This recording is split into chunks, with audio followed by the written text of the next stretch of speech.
ஈரோடு கிழக்கு தொகுதியில் திமுக போட்டியிட வேண்டும் என்று தொண்டர்கள் விரும்புவதாக அமைச்சர் முத்துசாமி கூறிய நிலையில் அந்த தொகுதியில் காங்கிரஸ் போட்டியிடுவதுதான் வழக்கம் அக்கட்சியின் மூத்த தலைவர் திருநாவுக்கரசர் தெரிவித்துள்ளார்.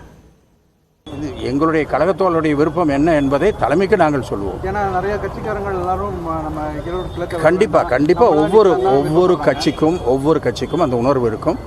அந்த உணர்வுகளை தலைமைக்கு தெரிவிப்பது என்பது அவர்களுடைய விருப்பம். எப்போதுமே அது ஏற்கனவே காங்கிரஸ் போட்டியிட்ட தொகுதி அல்லது காங்கிரசுக்கு ஒதுக்கப்பட்ட தொகுதி என்கிற முறையில் காங்கிரஸ் போட்டியிட வேண்டும் என்றுதான் காங்கிரஸ் தோழர்கள் விரும்புவார்கள்.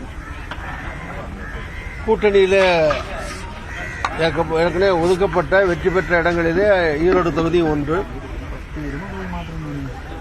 எனவே அப்படி காங்கிரஸ் போட்டியிட வேண்டும் என்று காங்கிரஸ் தலைவர்கள் விரும்புவது வாடிக்கை தான், சகஜம்தான்.